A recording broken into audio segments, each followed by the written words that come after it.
할렐루야. 온라인으로 예배드리는 성도님과 가정 가운데 하나님의 평안과 능력이 함께 하시기를 간절히 축원합니다. 마태복음 6장 25절 말씀을 함께 읽어 보도록 합니다.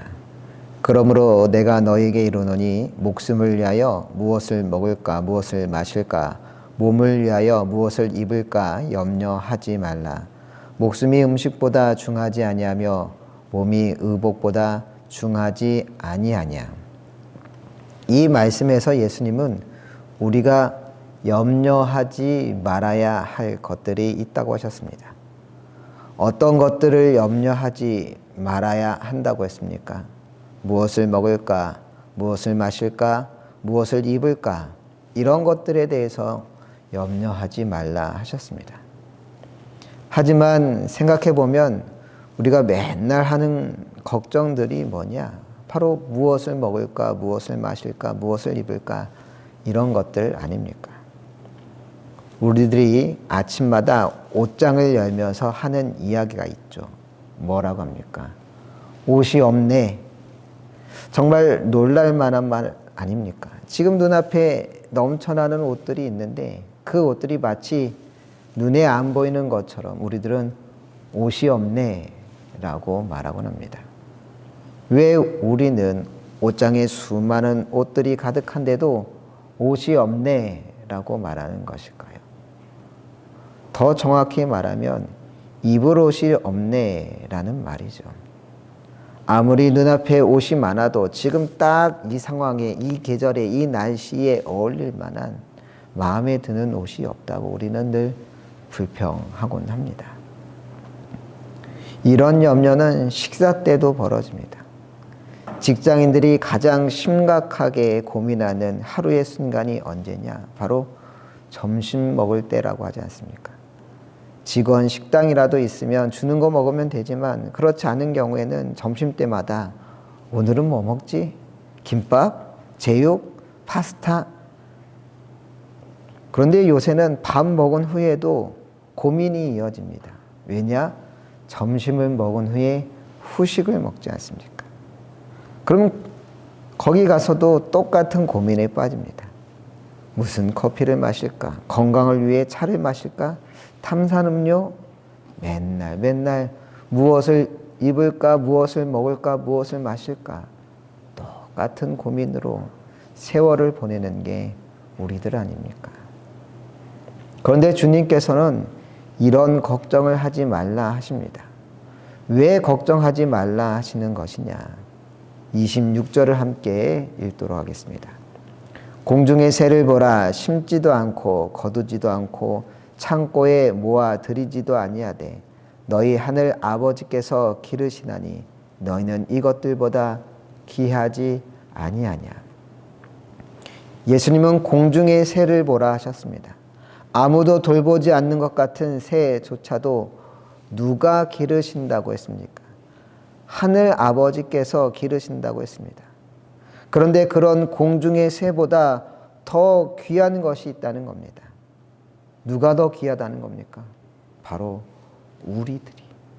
우리들이 공중의 새보다 하나님이 만드신 우리가 더 귀한 존재라는 겁니다. 우리가 더 귀하기 때문에 공중에 나는 새도 돌보시는 그 하나님께서 우리를 돌보신다라고 했습니다. 고등학교 때 열심히 공부했던 성문 종합 영어에는 유명한 영어 속담이 등장합니다. Don't cry over spilled milk라고. 엎질러진 우유를 위해 울지 말라, 이런 뜻 아닙니까? 이미 엎질러진 우유를 위해 마음 쓰지 말라는 것이죠. 마음 쓴다고 달라지는 것 없다는 뜻입니다. 이미 지나간 과거의 문제로 괜히 마음 쓸 필요 없다는 겁니다. 그런데 주님께서는 과거의 일로 인해 속상해 할 것 없다고만 한 것이 아닙니다. 내일 어떻게 살아야 할지에 대한 문제에 있어서도 염려하지 말라라고 말합니다. 34절 함께 읽겠습니다. 그러므로 내일 일을 위하여 염려하지 말라. 내일 일은 내일이 염려할 것이요 한날의 괴로움은 그날로 족하니라. 그렇습니다. 우리는 괜히 알 수 없는 내일의 일을 끌어안고 근심하며 오늘을 살 필요가 없습니다. 주님께서는 내일 일은 내일이 염려할 것이라 했습니다. 내일 일로 인하여서 오늘을 괴롭게 살지 말라는 것이 주님의 뜻입니다. 최근 가장 핫한 이슈는 뭐니 해도 AI일 겁니다. AI 인공지능이라는 그런 시대 속에 우리가 살아가고 있습니다. 2016년 이세돌 구단이 구글의 바둑 AI 프로그램 알파고에게 패했을 때 엄청난 충격을 받지 않았습니까? 그런데 이제는 더 이상 세계적인 바둑 기사와 AI의 바둑 경기가 열리지 않습니다. 왜냐? 상대가 되지 않기 때문입니다. 이제 인간은 AI의 심오한 수를 헤아리지 못하는 지경이 되었습니다. 하지만 바둑은 서막에 불과했습니다. AI라는 것은 이전까지 인간의 고유한 영역이라 생각했던 창의성 부분에 오히려 더 큰 재능을 보여주고 있습니다. 처음엔 그림이었습니다. 그림이라고 하는 것이 인간의 고유한 영역, 특성, 그런 거라 생각했지만 지금은 AI 프로그램에 몇 마디만 던져주면 몇 초도 걸리지 않아 누구보다 잘 그린 그림을 뚝딱뚝딱 만들어 주곤 합니다. 이런 상황들을 보며 개인적으로 심각하게 고민에 빠졌습니다. 왜냐하면 중학생인 둘째에게 작년부터 미술학원을 보내 미술을 가르치고 있기 때문입니다. 둘째가 확실히 미술 쪽에 재능이 있는 것 같아 학원에 보냈고 1년 동안 학원을 다녀보니 확실히 그 실력도 많이 좋아졌습니다. 그런데 그 아이를 학원에 보내면서도 계속 미술을 가르치는 게 맞나 싶은 생각이 드는 겁니다. 왜 고민이 될까요? 바로 AI 때문이죠.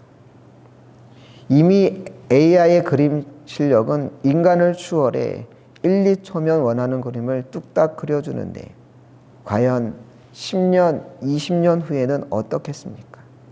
10년, 20년 후에 미술이라는 게 존재할지 확신할 수 없는 세상인 겁니다. 그런데 얼마 전 한 노래 관련 유튜브 영상을 보게 되었습니다. AI 보컬을 활용해 작곡하고 노래 만든다는 한 작곡가의 영상이었습니다. 이 작곡가는 극히 내향적인 사람이라 다른 이들과 협업해서 노래 만드는데 많은 어려움이 있었다고 합니다.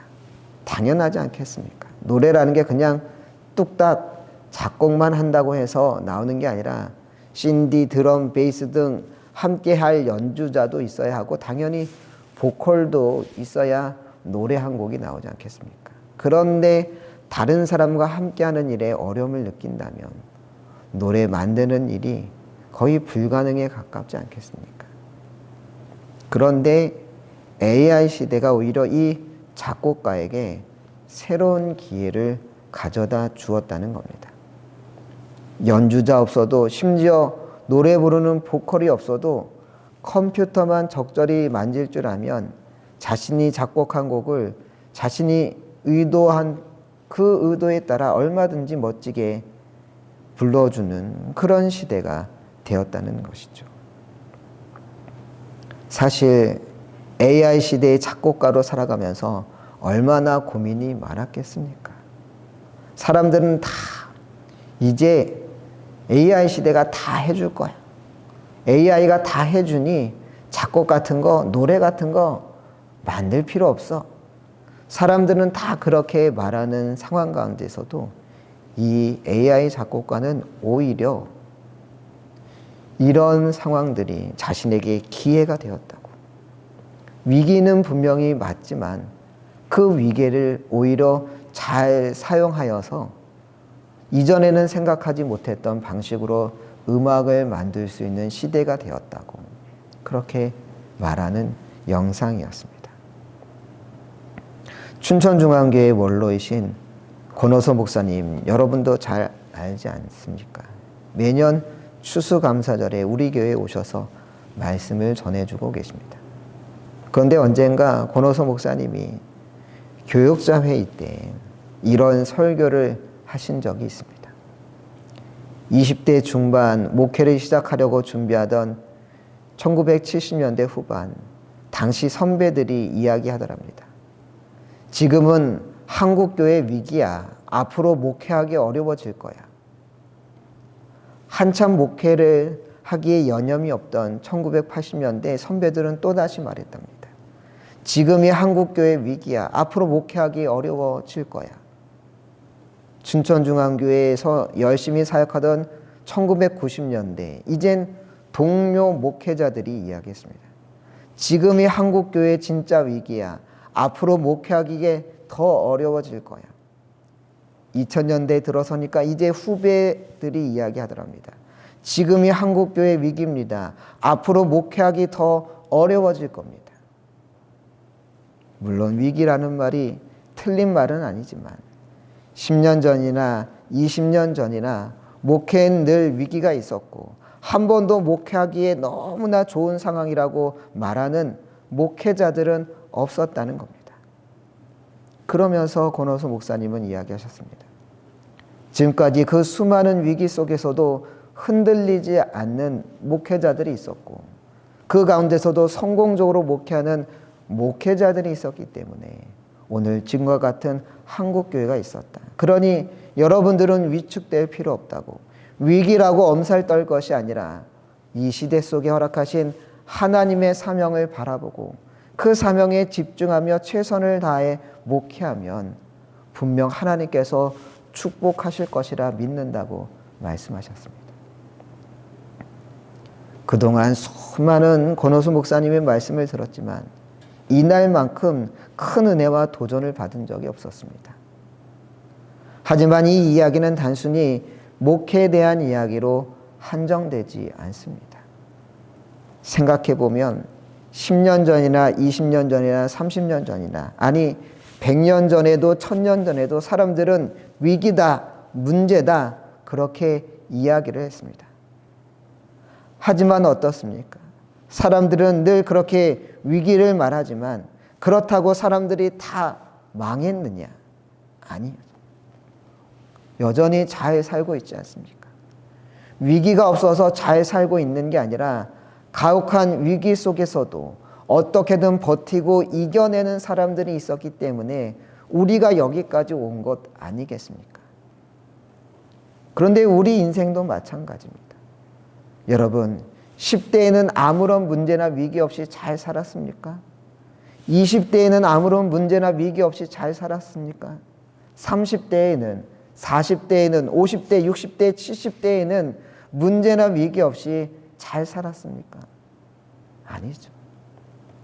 우리 인생에는 심각한 위기가 늘 찾아오기 마련입니다. 우리 인생에 위기가 찾아오는 것을 이상하게 여길 것 없습니다. 중요한 것은 무엇이겠습니까? 그 위기를 어떻게 이겨낼 것인가, 어떻게 극복할 것인가, 그게 더 중요한 법입니다. 그러면 어떻게 해야 할까요? 어떻게 위기로 인해 염려와 근심에 빠지는 게 아니라 그 위기를 이겨낼 수 있을까요? 본문 30절 함께 읽도록 하겠습니다. 오늘 이따 내일 아궁이에 던져지는 들풀도 하나님이 이렇게 입히시거든 하물며 너희일까 보냐 믿음이 작은 자들아. 잠시 있다 아궁이에 던져 사라지는 들풀도 하나님께서 이렇게 돌보시고 입히시는데 하물며 우리는 하나님께서 더욱 아껴 돌보시지 않겠느냐는 말씀입니다. 그러면서 주님은 우리의 작은 믿음을 이야기하고 계십니다. 이게 무슨 말이냐? 우리가 근심하는 것은 결국 우리에게 무엇이 없기 때문입니까? 믿음이 없기 때문입니다. 그렇습니다. 믿음이 있으면 염려하지 않습니다. 믿음이 있으면 근심하지 않습니다. 믿음이 있으면 흔들리지 않습니다. 왜냐하면 주님께서 우리를 돌보시고 입히시고 먹이실 것이기 때문입니다. 그러면서 주님은 31, 32절과 같이 말씀하십니다. 그러므로 염려하여 이르기를 무엇을 먹을까 무엇을 마실까 무엇을 입을까 하지 말라. 이는 다 이방인들이 구하는 것이라. 너희 하늘 아버지께서 이 모든 것이 너에게 있어야 할 줄을 아시느니라. 무엇을 먹을까 무엇을 마실까 무엇을 입을까 이런 염려는 누가 하는 것이라고요? 믿음 없는 이방인이나 하는 거라고 하셨습니다. 지난주에 분당 만나교회 김병삼 목사님에 대한 이야기를 하지 않았습니까? 그런데 이 김병삼 목사님이 얼마 전 CBS 잘잘법, 잘 먹고 잘 사는 법이라는 프로에 출연해 지금까지 한 번도 이야기하지 않았던 목사님의 딸에 대한 이야기를 꺼낸 적이 있습니다. 사실 김병삼 목사님의 설교를 꽤 자주 들었었지만 한 번도 딸에 대한 이야기를 하신 적이 없어 딸이 있는지도 몰랐는데 알고 보니 그 딸에게는 장애가 있었던 겁니다. 목사님의 딸에게 처음부터 장애가 있었던 건 아닙니다. 물론 허약한 체질로 태어나 신생아 중환자실에 입원해야 했지만 그렇다고 장애가 있었던 것은 아니었습니다. 장애는 출생 후 1년 정도 지났을 무렵 처방받았던 약물의 부작용으로 장애가 찾아왔습니다. 그래서 하나님께 고쳐달라고 매달려 기도했지만 장애는 심각해져만 갔습니다. 그런데 그때 그런 상황을 알던 극소수의 사람들이 오히려 모진 말들을 내뱉었습니다. 너 그런 딸 데리고 어떻게 목회할래? 기도해야지. 이 말을 듣고 목사님은 너무 깊은 상처를 받았다고 합니다. 기도 안 할 것 같냐고, 목사인 내가 딸을 위해 가장 많이 기도하지 않겠냐고 면전에서 퍼붓고 싶었지만 그저 혼자 소가리만 했습니다. 딸아이가 학교를 진학하고 나서 부모도 모르게 왕따를 당하게 되었고 그 사실을 알았을 때 목사님은 너무 가슴 아파 어찌할 바를 몰랐다고 합니다. 목사님은 하나님을 원망하며 기도했습니다. 하나님 왜 내게 이런 일을 허락하셨나요? 왜 이런 일을 당하게 하셨나요? 그런 힘든 일을 겪으며 목사님의 생각이, 목회가 달라졌다고 합니다. 원래 사람은 노력하면 뭐든지 할 수 있어.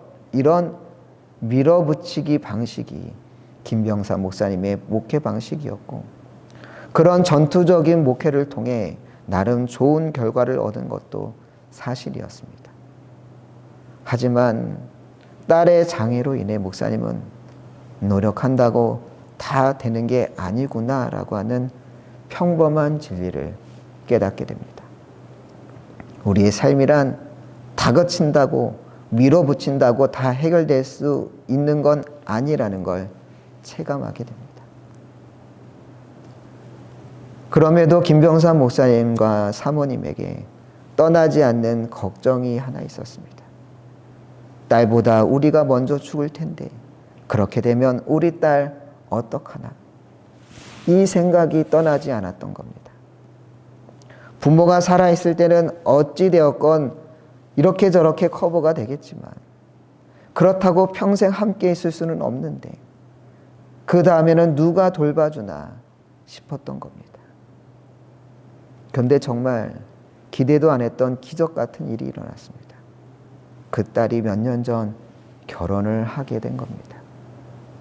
장애가 있는 딸이 결혼하게 되리라 생각도 못했는데 사이를 만나고 짧은 교제 시간 후에 결혼하겠다고 찾아왔을 때 정말 믿기지 않았다고 합니다.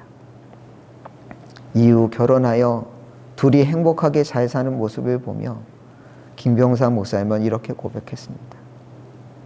우리 삶에는 이해할 수 없고 납득되지 않는 부분들을 비극이라 이야기할 때가 많습니다.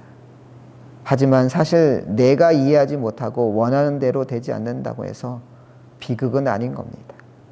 한 가지 분명한 것은 그 일을 통해 하나님이 내 인생에 대한 계획을 깨닫게 되는 때가 있고 힘겹지만 우리가 그것을 받아들이는 때가 있다는 점입니다. 어떤 분들은 우리 딸보다 심할 수도 덜할 수도 있습니다. 우리가 이해할 수 없는 인생의 문제들이 여전히 많지만 그 문제를 놓고 하나님 앞에 대면하고 답을 얻고 그 인생을 인도하시는 하나님을 깨달아가는 것이 신앙의 여정이 아닐까 합니다. 라고 목사님은 이야기했습니다. 오늘 본문 33절 말씀을 함께 읽도록 하겠습니다. 그런즉 너희는 먼저 그의 나라와 그의 일을 구하라. 그리하면 이 모든 것을 너에게 더하시리라. 염려하지 말고 먼저 무엇을 구하라고 하셨습니까? 하나님의 나라와 그의 일을 구하라고 하셨습니다. 이것이 바로 우리가 구해야 할 것입니다. 어떻게 하면 하나님 나라를 이룰 수 있을까? 어떻게 하면 하나님의 뜻을 이룰 수 있을까? 이것을 먼저 구하면 이 모든 것을 우리에게 더하시리라 하셨습니다. 여기서 이 모든 것이란 우리가 평소에 염려했던 것, 무엇을 먹을까, 무엇을 마실까, 무엇을 입을까, 그리고 앞날에 대한 염려했던 모든 것들 주님께서 알아서 채워주신다고 약속해주고 계십니다. 집사람이 세상을 떠나면서 저에게 가장 큰 숙제는 아이들에 대한 것이었고 그 중에서도 막내가 가장 걱정이 되었습니다. 과연 저 아이가 삐뚤어지지 않고 잘 커가게 될까? 과연 내가 바르게 양육할 수 있을까? 염려가 떠나지 않았습니다.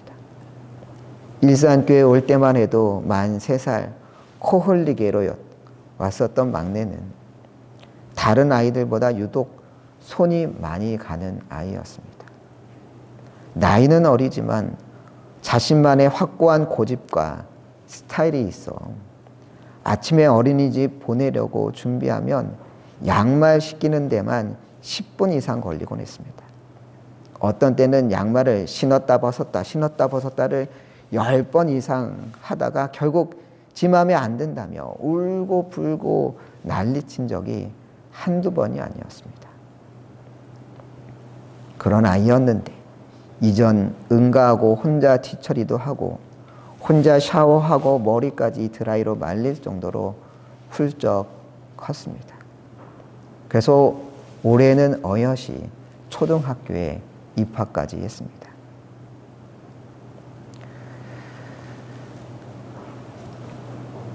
그런데 지난 수요일이었습니다. 수요 성경 공부를 마치고 교인들에게 인사하려는데 막내가 옆에 와서 이렇게 묻는 겁니다. 아빠, 1시간 동안 서 있었어? 수요 성경 공부 시간 내내 서 있었냐고 묻는 겁니다. 물론 내내 서 있었지 왜? 라고 묻자 아니 1시간 동안 서 있으면 힘들지 않아? 앞으로 앉아서 하면 안 돼?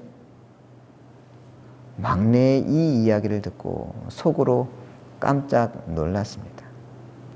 사실 지난주 월요일 교회에서 아이들과 함께 자전거를 탔었는데 오랜만에 타서 그런지 한 주간 내내 무릎이 좀 아팠었기 때문입니다. 그래서 평소에는 1시간 서 있는 게 별 문제도 아니었지만 그날 수요일 성경 공부 시간에는 계속 서 있는 게 조금 힘들었었기 때문입니다. 그런데 그런 이야기를 하지도 않았는데 막내는 어떻게 제 마음을 알아챘는지 1시간 내내 서 있는 게 힘들지 않았냐고 물었던 겁니다. 아이의 이야기를 듣고 순간 저는 이런 생각이 들었습니다. 하나님께서 이 아이를 통하여서 나를 위로하고 계시는구나. 나는 내가 이 아이들을 키운다고 생각해서 걱정과 염려가 끊이지 않았는데 하나님은 오히려 이 아이를 통해 나를 돌보시고 힘주시는구나. 하나님께서 나를 돌보시고 이 아이들을 키우시는데 내가 믿음 없이 괜히 염려하고 걱정했구나. 그러면서 나의 믿음 없음을 오히려 회개했고 하나님께서 주신 이 자녀들로 인하여서 오히려 감사했습니다. 이 아이들이 오히려 나를 버티게 하는 힘이구나. 하나님이 주신 선물이구나. 다시 한번 감사할 수 있었습니다. 여러분은 무엇을 염려하십니까? 혹시 세상 사람들처럼 무엇을 먹을까, 무엇을 마실까, 무엇을 입을까 이런 것들을 염려하고 있습니까? 혹은 엎질러진 우유를 보며 울고 있는 것은 아닙니까? 혹은 내일 일 때문에 내일이 어떻게 될 것인가 알지 못하는 두려움 속에 살아가고 있는 것은 아닙니까? 하지만 그런 염려는 모두 믿음이 없는 이방인이라 하는 것이라 말씀하십니다. 공중에 나는 새도 돌보시고 들에 핀 들풀도 입히시는 하나님께서 우리를 돌보실 줄 믿습니다. 그 주님께서 우리의 모든 형편을 알고 공급해 주실 줄 믿습니다. 그러니 이제 우리는 하나님의 나라와 그의 의를 구할 수 있어야 할 줄로 믿습니다. 하나님의 나라와 그의 뜻을 구할 때 하나님께서 우리의 모든 것을 풍성히 채워주시고 공급해 주실 줄 믿습니다. 세상 사람들처럼 이 세상 것들을 위해 염려하는 것이 아니라 내가 주 앞에 온전한 것을 구하고 있나 돌아볼 수 있는 여러분 되시길 소망합니다. 우리가 주의 나라와 의를 구할 때 세상의 모든 것 책임져 주시는 주님을 바라볼 수 있기를 소망합니다. 오직 주님께서 바라시는 것을 구하고 염려할 수 있는 여러분들 되시기를 간절히 축원합니다.